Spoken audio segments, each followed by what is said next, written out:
I'm Melissa Shanahan, and this is the Velocity Work Podcast, episode number 54, and the third and final of a three-part series called Behind the Curtain of Mastery Groups.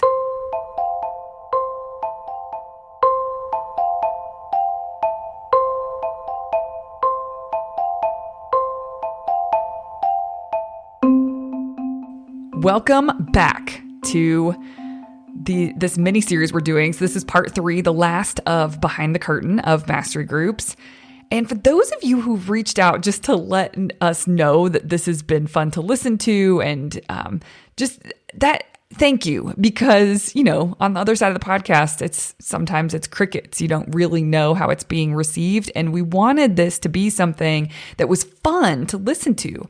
Valuable, obviously, of course, but fun. And so it felt great to kind of spice things up, especially at the turn of the year for us with the podcast. So I'm really grateful that you've been enjoying it. Thank you for letting me know that, for those of you who have reached out to tell me that. Before I dig into today, I also want to say there's some of you who've said, are you switching your music on your podcast? What made you switch your music? No. I love the music that we typically have on the podcast, so that is going to be back next week when we're kind of back to normal. Just for this mini series, we switched it up. We just threw everything out the window and said, if we were going to start from scratch, what would this be like if we were going to really do this mini series different? And so that's why we decided to kick out the old music, bring something different in just for the series, and we're going back to our old music next week. Somebody just recently told me they can't help themselves but dance every time it comes on. I'm so glad. I'm all for dancing. Okay, so let's dig into more about this episode. So part 3, you've listened. If you haven't listened to part 1 and 2, I would go do that, because I did try to break these up in a way that introduced it to you that made sense. And so I would recommend going back to listen to part 1 and part 2. Today, what you're going to hear from people is really just tying it all together. We've gotten into the nitty gritty in episodes 1 and 2, and this is just tying it all together. That's the best way I know how to say it. So I think you'll really enjoy it. Now, listen. We are doing a 30-day sprint in September. So we did a June sprint, and now we're opening up for September sprint. The reason we're doing that is because these are sort of critically timed on purpose. This is the end of Q3. This is it. So this makes sense to have a sprint available for people to really make sure that they are finishing Q3 strong. So if you've been thinking about that, this sounds cool, what these people have been through, this is your opportunity to take part in a 30-day sprint. The doors are closing for the 30-day sprint for September. They're closing on August 27th because I've got to make sure that you guys are ready to hit the ground running on the 1st. So join us. I have made this a very low barrier to entry, and especially in terms of cost. It's stupidly reasonable to join the 30-day sprint. And so there's no reason not to do it. If you're someone who wants to really step it up, you want to start operating differently, you want to be able to stop just being busy and actually get results, 100% you should join the sprint. And let me paint a picture just so it's clear exactly what a sprint is. This is 30 days. You're going to, with some guidance from me, pick a result that you are going to get accomplished by the end of September.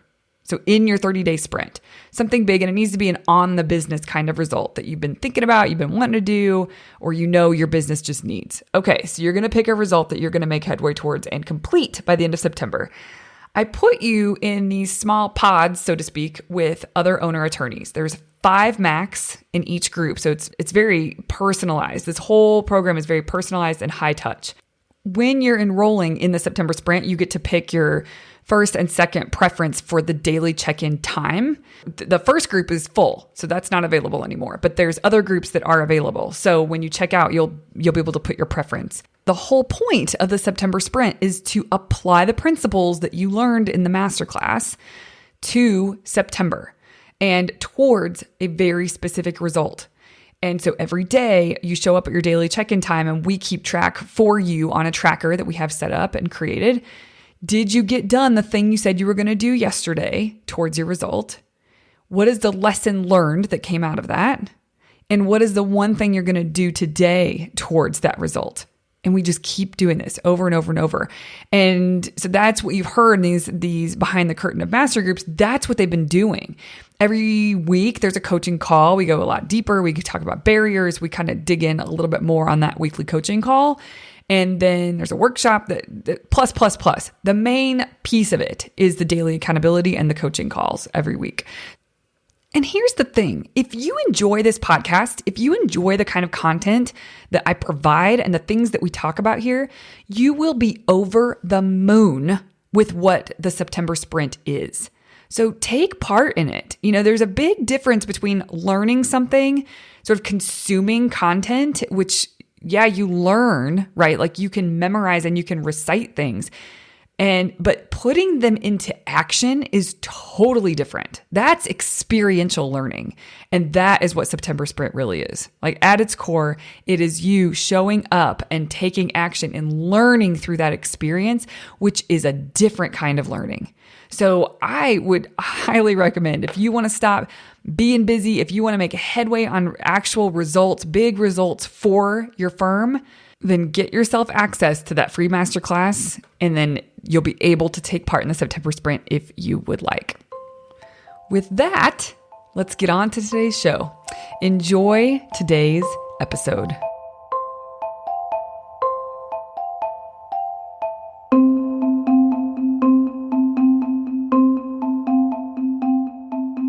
Accountability is such a useful thing. And I talked to the participants about this and how they think about it for themselves. Like, why is accountability important? And so that's what you'll hear first in this episode, is just what they had to say about and how they think about accountability.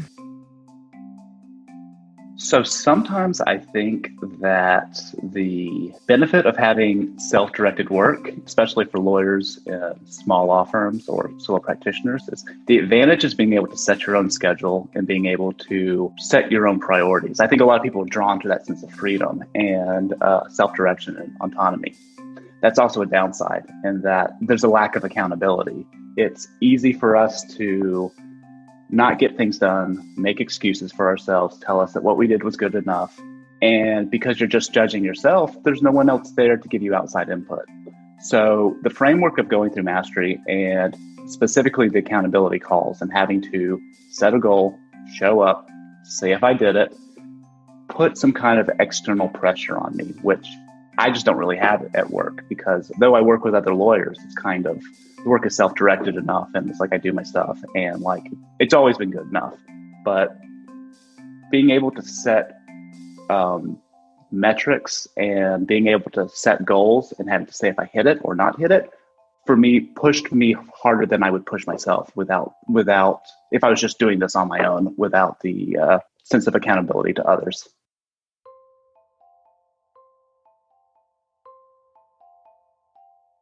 I know inherently how I'm wired up is I do better in a group setting.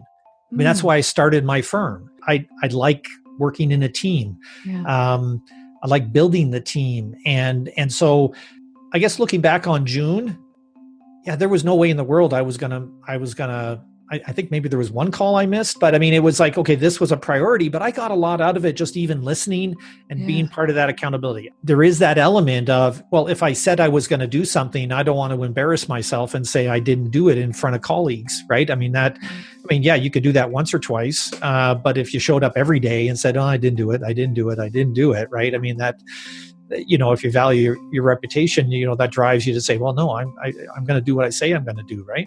Yeah. So that accountability works well. I do that in my practice, where I'll say to a client, okay, let's set some accountability. Like, when are we going to get this done? You're going to do this. I'm going to do this. Mm-hmm. Set deadline. So I tend to work well to a deadline. And I think the accountability of somebody holding me accountable for what I say is important, because it's easy for me to suddenly say, well, something else is more important. Right. But no, if I said this was important, and in my case, creating an online course, well, then I got to show up every day and do work on that, because I said it was important. I committed to that. You were the one that asked me, well, what's important? And so if I state it, it's like, okay, it was that reminder on every call of saying, well, but I said it was important. This isn't me doing what Melissa told me to do. It's me doing what I said I should do.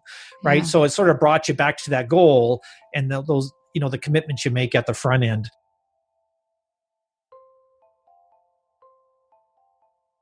A major part of Walter's life, who you're getting ready to hear from, is health and fitness. And so when we were talking about accountability, he brought that in to really showcase the importance of it and how much value he places on it in his life. I mean, I'm really into health and fitness. I went in and met with the trainer and had a body scan done a few weeks ago. And it was the first time I'd had one done in about a year and a half. And I thought I was doing I thought I was the same as I was. And I was shocked when I got the results back. I had gained, I hadn't gained a lot of weight, but I had gained a few pounds and I'd gained a bunch of body fat. And not a bunch, but more than I wanted to. So he put me on, and I'd done it before, but he put me on there's a little MyFitnessPal is a really popular one, just a little app where you track what you eat. I was eating good, but what I was eating in between was really bad. There's a little cookie shop around the corner that we were hitting pretty often, and but once I started having to enter what I actually ate into the little app, it's turned around 180 degrees in no time at all. And as we talked more about accountability, and specifically with this program, Walter shared that he wasn't sure what was more important, accountability or the coaching, but they were both crucial to how much he changed and how much he got accomplished.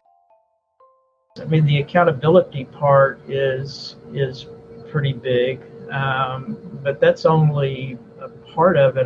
The other is just the coaching part. So, you're going to be accountable. Did I do it or not? But the coaching part is if you don't do it, what's the problem? Why didn't you do it? How can you deal with that? Why are you getting that result that you don't want, which you're not going to get purely checking in? So I don't know which was more important, but I think you need both of them.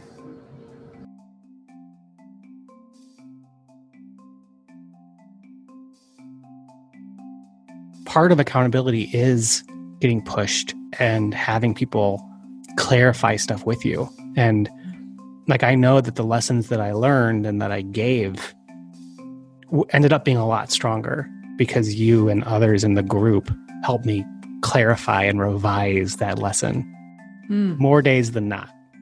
There were a couple of days, I think, where I said something and you guys were like, "Oh, that's great, write it down." But usually it's what do you mean by that? Yeah. Gosh, I think we all need that. It makes sense in our head, but if you can articulate something very well, it just locks it in. It seals it where it's that's the real lesson. Also, a lot of the lessons were cliche lessons that you hear, all the time. Done is better than perfect, or you got to break things down into small steps, whatever. There's all these ideas that you hear or you read, but to actually experience those lessons, you really learn it. It's not just you learned it in your head, but your whole self gets it, and you can't unlearn that. You can forget something you read. You cannot unlearn. It's like you ride the bike of those lessons. Yes. Yes. I don't know. I think maybe it's like a muscle that needs to be exercised, and the accountability is the start of building up that muscle. And then when we're off accountability now, it's kind of there. You can do it. You know what you need to do, but that muscle, there needs to be some kind of check-ins where you're building that muscle again. And I think that you can kind of wean yourself off of that to the point where then it is just the kind of a more natural thing, and the muscle is strengthened. When I started in June, it just wasn't at all. So I don't think there has to be like accountability every day for the rest of my life forever to get things done. I just think it needs to be learned, and it allows you to, first of all, it forces you to really step up and get it done, and then it makes you realize what you're capable of doing. If where before it's just too hard to sort of start down that path by yourself for some reason. I don't know. And accountability is really powerful with your peers, and when you break that up too, just half an hour, 5 days a week, half an hour, no problem. Like anybody can fit that in. It's, and even if you miss a day here or there, that just was really important, like to start that down that runway. How accountability came up with Marcus was that he was talking about how he's really pleased with the fact that there's less chaos, there's more systems, there's more clarity inside of his business. And I was just giving him a high five for the work he did to get that done. And so then you'll hear him from there talk about how important the accountability was to get those results. It's just like the pressure, the feeling like you're running from fire to fire, the chaos starts to go down because now you have systems in place and everybody knows how the assembly line works. Everybody knows what they're supposed to do. Everybody knows what I'm supposed to do. It just makes it a more enjoyable place. It makes it more fun. I mean, everybody here, I've got great people. I think that helps them as much as it helps me. Kudos to you for, you saw something out and you really applied yourself. There's a lot of people that pay for courses, that pay for programs, and then they don't end up doing them. Well, you really did. I've done plenty of that. So yeah, that was one of the things that I liked. I think I told you the other day when we were in our group. You can go to a conference, you can read a book, you can watch things, and but the interactive stuff, like we've done, really helped me because, like I say, I felt accountable. Because on a Monday morning or on a Friday, whatever day that we're going to get together, having that little bit of accountability that, hey, although I'd never met any of y'all other than just on the computer, I felt a little bit accountable to, hey, I'm paying for this. I want to get something out of it, but, I don't want to, I don't want to be embarrassed by what I have to say or the lack of having something to say. And, I want people to think that I'm not a dunderhead, and so there was a little bit of that. And so that actually, I got to where after a while I would kind of plan knowing, hey, I've got this call with Melissa and everybody else. And so, I would, in addition to the Monday download, I would kind of, think about things and think about what I'd done and maybe things I might want to talk about if the opportunity came up. So, that helped me. Now, with the accountability and sticking to something day after day, there were some pretty important realizations that were allowed to happen because they were really sticking to it. And so some of those realizations I wanted to share with you here.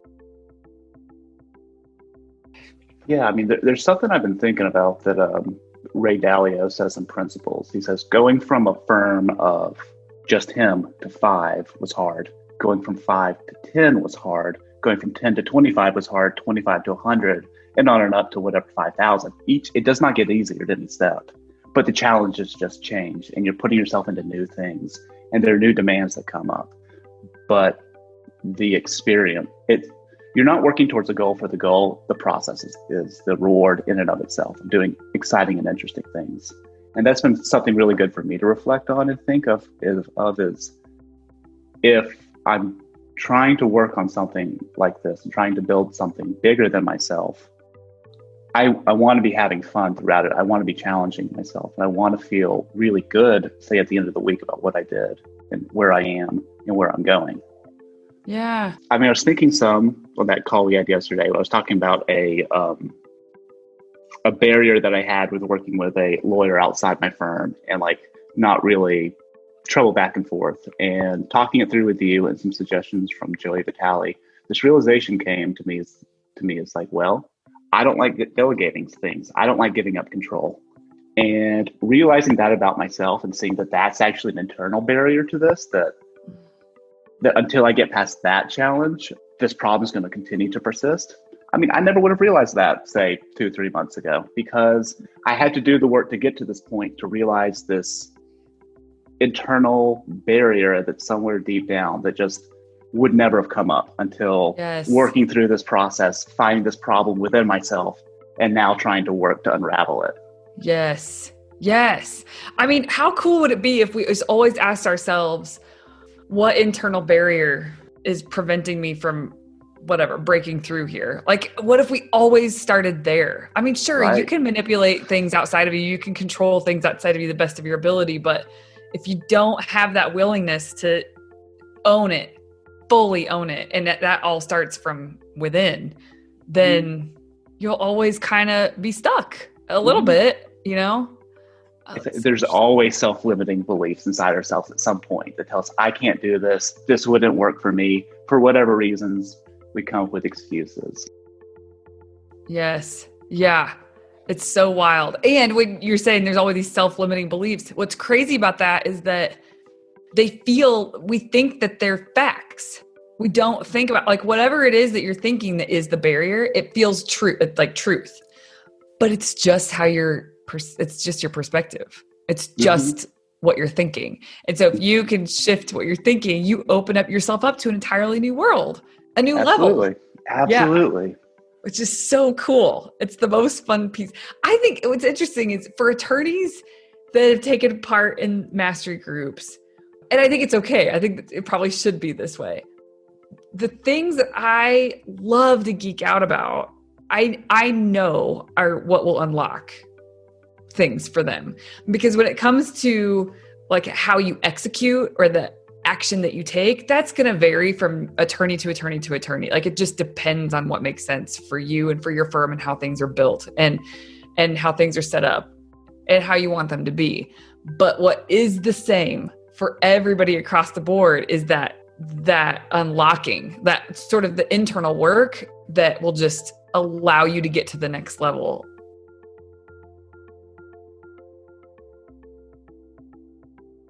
There's going to be people listening to this that have probably been interested in productivity type things or whatever.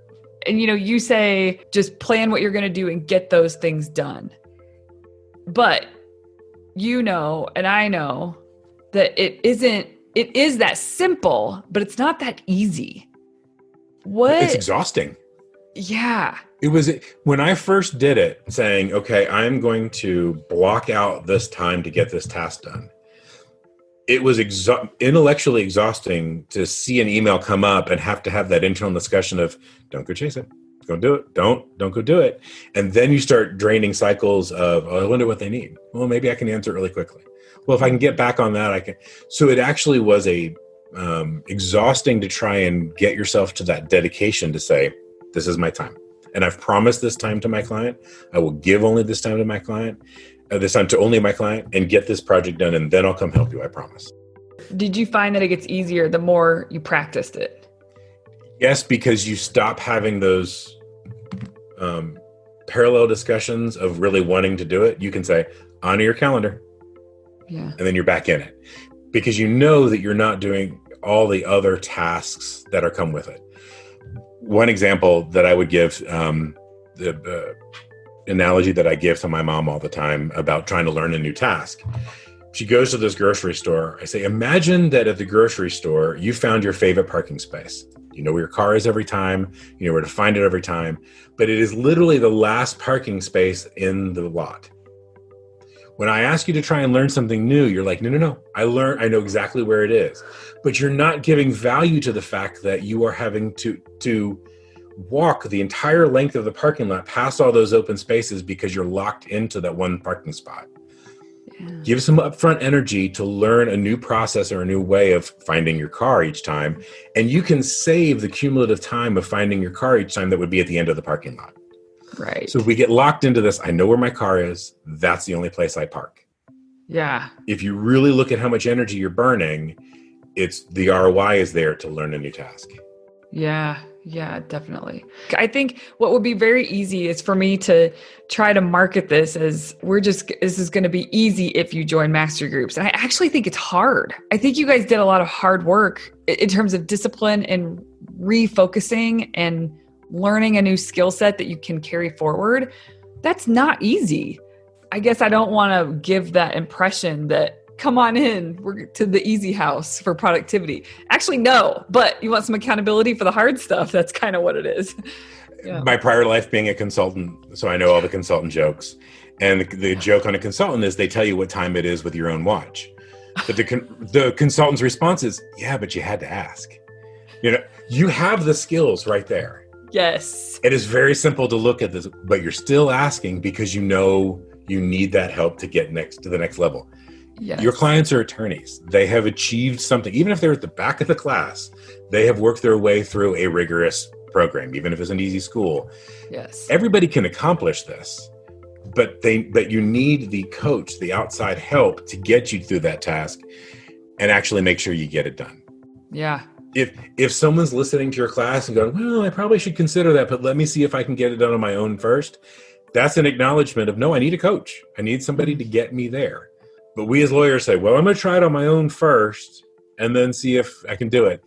If they're teetering on the idea of maybe needing this, that's the good internal signal of, yeah, you do. You need someone to tell you what time it is with your own watch.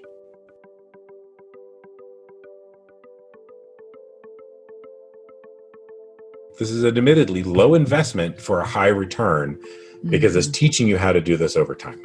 Mm-hmm. At some point, you're going to figure out you're parking at the last parking spot. Least effective and shallowest way to help people is just to offer advice and just though what people want is a blueprint for how to do things, that never works because everyone's life is different. Everyone's business is different. And if all you're getting is advice on how to do this, how to do that, how to make XYZ little change in your business and profits will explode, it's not only is it different from your situation, but all those internal barriers and resistance are still there. So a great benefit that I've seen in the mastery group, and particularly with the way that you've handled talking to people, Melissa, is that you don't really tell people what to do. You kind of take a step back, talk about the issue, make the person come to their own conclusions and make them verbalize their conclusions without actually forcing you nudge them in the direction of coming to their own conclusion versus telling them what to think, telling them what to do. Because I think that's what triggers a lot of resistance in people and a lot of, oh, that's a great idea. I think an analogy too is that I enjoy conferences and seeing law practice management and ideas. And I think there's this thought out there that people go to these conferences, they get great ideas and they do nothing. They implement nothing. And it's because there's this underlying resistance. There's a mindset problem of not wanting to do the work for whatever reason. And if you are not tackling the underlying issues of why someone is there, what they want to work on, and what the actual barriers are, they're never going to do anything. They're going to do 1 out of 10 things they want to implement and then come back and say it's too hard, it won't work. So that's been the big advantage of this program for me, is it has been a process to facilitate self-work on this continuing question of what do I really want? And I don't think that's an answer we can come to really ever, but we're continually working on it, continually refining it, continually thinking, what direction do I want to go towards? What are the barriers there? How do I work through them? How do I resolve this? And then reevaluating that question. Okay, knowing what I know now, where do I want to go from here? Mm-hmm. So that's been the benefit of this group. The benefit of this thought is I have to do the work. I have to decide who I want to be. And this is a process for self-discovery and work and accountability. It's absolutely just made me more confident, and hopeful that I can really do this, put together this business that I want to put together and meet my goals, that it absolutely can be done. And then as far as from a boss perspective, it's just made me realize that much more clearly the limitation in the number of hours there are in a day. Just the exercise of, the Monday map, and then putting the time, how much time all these things are going to take you.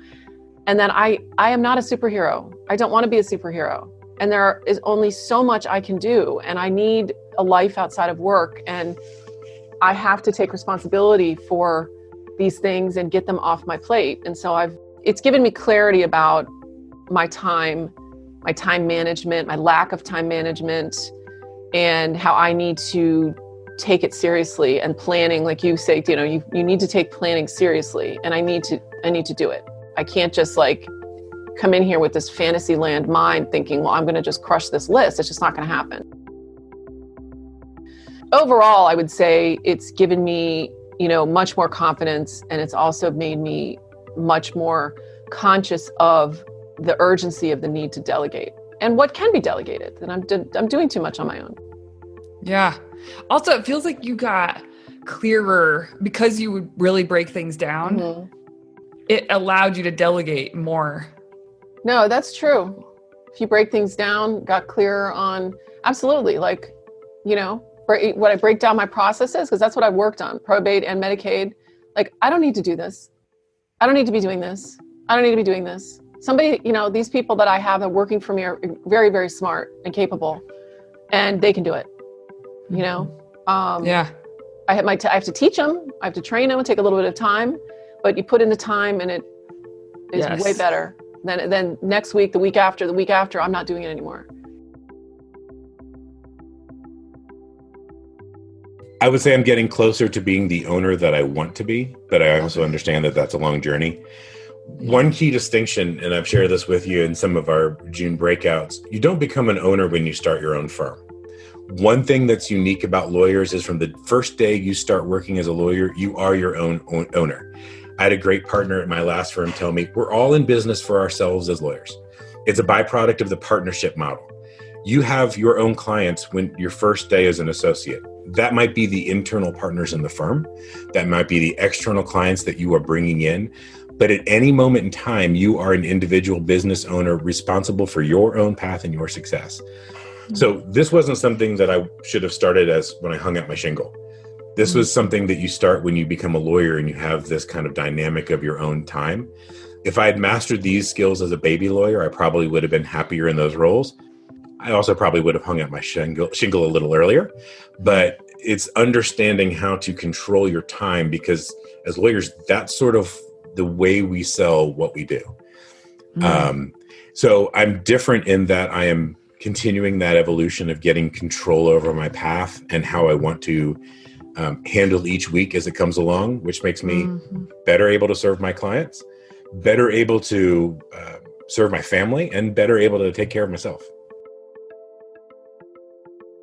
When taking a step back and seeing all the tasks that I wanted to do for the week or the month or whatever, and actually trying to schedule it and put it down, I saw how little time I have and how little free time. If it's something like a big writing project and I know I've got to block off big chunks of time, that just like toasts my calendar. And then I don't have time to do all these other little things.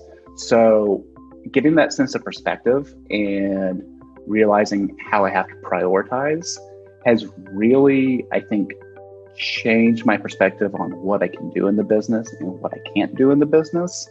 And it's forced me to think a lot about what my limits are, which sounds like a negative thing, but it's positive and empowering. It's knowing I can only do so much, and what is the best use of my time? How can I get there?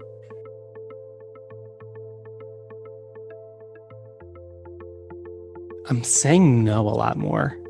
I think that it helped me realize just how little really is a priority, and how, especially I remember the first couple of weeks, when you, on paper, when we say, hey, here's one thing to work on, it seems like, oh yeah, you can fit one thing to work on in your day pretty easily, right? But I realized just how hard it was to find that time in my calendar at the time. And I had to figure out, okay, if I am moving forward, going to have, 2 or so hours dedicated to getting something super important done every day, what doesn't need to be on this calendar? And how can I make sure that I'm keeping that space open in the future. I feel like I operate more deliberately. I mean, I feel more in control. Business-wise, I just feel like we're operating more efficiently, which allows us to be of way better service to our clients. Your point's well taken, is to say, I think the benefit of some of the groups, in addition to sort of getting things done, which we all want to do, and accomplishing our goals. But I must admit that I think through the process, I understand myself a little bit better, having gone through it. So you begin to observe tendencies. Oh, okay, I can see I'm doing this. I mean, it's because of the regularity, or you go, oh, when I was feeling this way, I tended to do that, right? So I even found this month, I'm going, oh yeah, this is familiar. This is what I was doing then. Yeah. So I think anything we can do as entrepreneurs, as professionals, to know ourselves better and know our tendencies and what works to try to readjust is good. So yeah, there's sort of a self-awareness process through all this for sure. Now I have a better grasp of what I need to do and the benefits of doing it right. And more importantly, I know when I'm doing it wrong. I was sharing with you before a story about a guy I was talking to about playing golf. And he was saying, oh, I'm not a very good golfer. And his wife leans in, she goes, he's a great golfer. He's near scratch. And then he explained, he said, well, because of other things that I've got going on right now, I don't have the time to play enough to really build in those habits. So when I play, I've lost the sensation of when I'm doing it wrong. And golf is about these millimeter mistakes that you make up at the tee box that become big problems down the line. But these small changes are what leads to big results. And it stuck with me that he was saying, I'm not doing it enough correctly to know when I'm doing it wrong. And that was the benefit of the mastery group. We were doing it every day correctly, working with each other. And I think the biggest draw for me was the accountability. We all make commitments to ourselves, but when you're alone, you get to break those commitments freely and no one is concerned. Mm-hmm. Committing each day to a task and then reporting it back to the group had a level of accountability that made sure we were fulfilling that promise to us. Mm-hmm. And then after doing that for the month of July, now I know when I'm doing it wrong and when I need to get back on track. I am more in control of my business and where I want it to be than I probably otherwise thought. That I can scale this. I have to do it, methodically and, consciously and intentionally, but it can be done. I need to, if I can break this down and pay attention to working on my business a little bit every day, I can scale this. Because before this, it just didn't really feel like that could ever happen. That I was going to be mired in just an overwhelming to-do list that I could never get out of forever. Yeah. And now I don't feel that way. I don't. There's something pretty magical about getting a small group of people together who are focused on a common goal. And this group was no different. They provided a lot of value to one another. The makeup of the group was positive, and it was kind of a safe place also to express your feelings if you were frustrated or going, I'm just having a hard time with this, right? And where you're hitting a roadblock. Yeah. And I benefited from other people sharing their feelings and going, that's the way I feel. Yes. So knowing there's people who are having the similar struggles took a little bit of the edge off of it. Otherwise, you tend to beat yourself up going, well, why are you not doing this? Why are you running into problems? You shouldn't have problems, right? So, yeah, with that, I think those are certainly the benefits of doing it in a small group setting. It's been beneficial to both hear other people talk about their barriers and to talk about my own and hear feedback. Even when someone gives a suggestion, I'm like, oh, this is going to work right now. It's like, why isn't this going to work? It's something to kind of take away and work through. And it's like, how, if I could wave the magic wand, make everything, get rid of whatever this issue is, of course this would be perfect. So what's the deeper issue I have to work through or resolve to get to a place where whatever the problem is no longer a problem. Small groups work in a lot of areas of our lives, right? If we could do things together, we do things in community is generally better than we're doing alone. And it's more fun, right? I agree. Yeah. I totally agree. I think you have honed over your journey the skill set to bring that out, right? I thought you had a nice balance between you were kind in your comments. I mean, I don't think you put anybody down or belittled anybody, ragged on somebody to go, how come you didn't, but it was always in kind of an uplifting and kind way, right? Which for the most part, probably people in the group will do a good enough job of beating themselves up for not doing something that I get it. But there's a skill set there's a fine line between holding somebody accountable. It's like, okay, are you just making an excuse? Right. So I think that's a good skill set you have, because there's a balancing act there, right? I've been part of mastermind groups and all the rest of it where it's got, well, that's okay, you didn't get that done. Well, sometimes it's just not okay, right? So sometimes there's a lot of gray, there's less black and white in that in that whole thing, and sort of keeping somebody's feet to the fire, but doing it in a kind way and in an encouraging way is a real skill set. So, I think that made a difference in the group obviously you've done it for years in your consulting and, you're bringing all that to bear, right? Is push, but not push too hard, right? Yeah. Or do it in a negative way, in an encouraging way. And not everybody's good at that. So. Well, thank you. That means a lot. That means a lot. It really does. I do think that I have a knack for that I do work to develop further, but I think that's one of my, maybe the only one, but it's like the gift that I was given is to be kind, but no fluff all at the same time. And I can always get better and better at that, but no. And if somebody's coming down hard at me, I'd be the first to say, okay, I don't need that, right? Because my personality type is such that I'm my own worst critic. Yes. And so to that end, I appreciate the encouragement, but there are times you go, I remember going, yeah, I needed to hear that, so yeah, don't lose that, right? I think that's an important part of it. Even if somebody squirming a little bit, they probably would come back and say, yeah, thank you. Because you kind of you don't necessarily need the 2x4 across the head, but every now and then you need a gentle reminder. And you were good at saying, okay, well, what is the reason? Is that, are you just, and I think that's the way to do it, is you don't attack the person, you attack, okay, what's going on?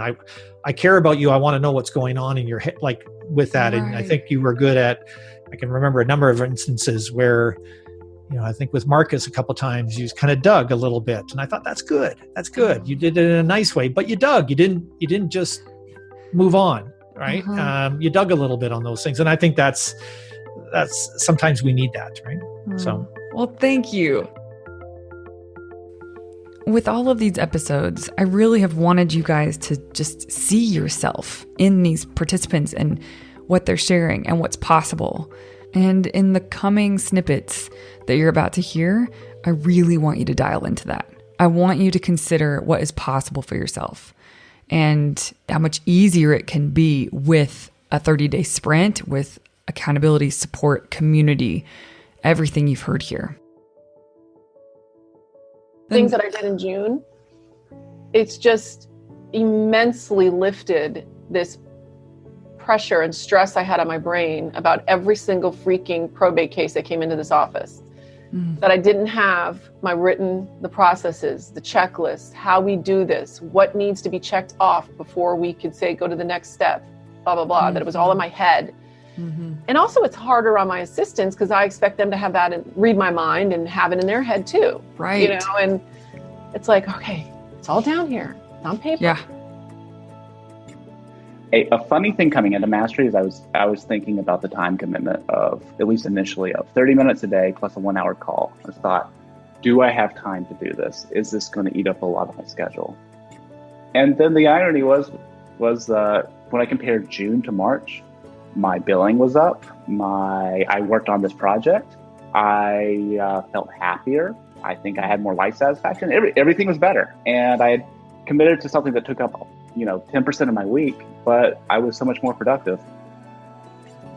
To me, this was different than a lot of the things I've gone. A lot of conferences you go to, they give you flashy folders and material, and you feel like when you're done, it's a sales job. And, after you leave a little while, you kind of realize that was just a good sales job. And there's a lot of them out there, particularly for lawyers. To me, Melissa, this was, you kind of talked about the first time I heard you, what it was, what your intent was. You told us on the front end, you're going to get out of this what you put into it. I think you gave us the framework. I know you gave me the framework to accomplish what I've done. And I think you gave me actually more than what you told me I should have by the time we finished. And that was, you didn't tell me how to run a business in the sense of, Marcus, this is what you need to do with this legal pleading. This is what you need to do. This is how you need to hire. It wasn't that. I've been to those before. And a lot of those are good. A lot of them aren't good. They're sales jobs. What I think you taught, one of the things you taught was you could take this and do it in the law office. You could take it and do it in the dental office, doctor's office. You could do it in retail. You could do it anywhere. It's not that you're teaching us how to run a particular business. You're teaching us how to figure out, and that's the thing. You've taught me how to think and figure out how to run my business.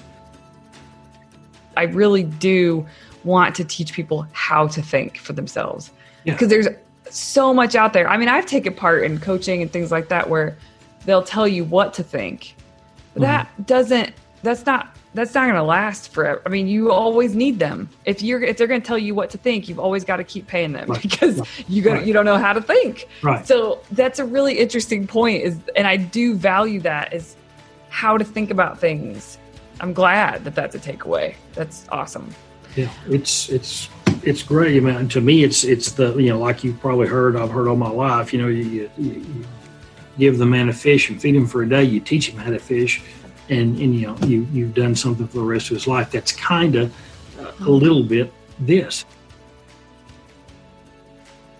All these coaching programs that are out there and so many of them, as I mentioned before, obviously there's information that all of us need. There's knowledge everybody needs, but there's so much of that out there and there's not enough really getting down to work and implementing.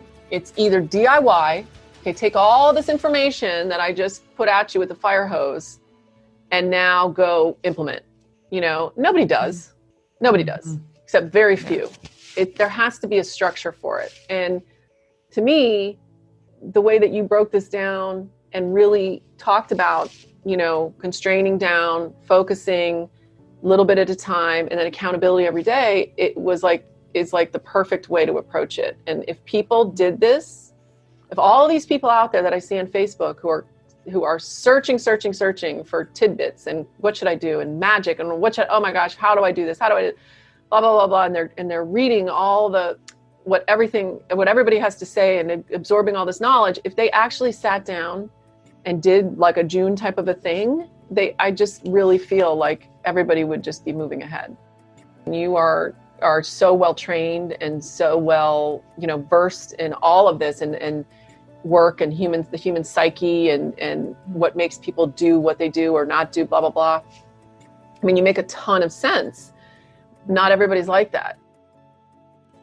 This is the most fun thing I've done. I think the framework has been fun, but the people that are in it, the people that they just are tired of it and they just want to get things done. It's so fun to work with those people because people are pretty engaged. If someone's on the fence, what would you say to them? You being on the fence is the problem in general. And this program helps eliminate that in all the other parts of your business. This is an admittedly low investment for a high return because it's teaching you how to do this over time. At some point, you're going to figure out you're parking at the last parking spot. Your unwillingness to invest in things that don't have 100% guarantee of working for you is what's holding you back in your business. Yes. And that, my friends, wraps the Behind the Curtain of Mastery Groups podcast series. I really hope you'll join us for the next sprint. If you're listening to this in real time, then the next one is the September sprint. But we are offering these strategically placed throughout the year. So if you're listening to this later, you can still go to velocitywork.com, click on free masterclass, opt in, and with that video will come information for the next sprint. So long, everyone. See you on the flip side.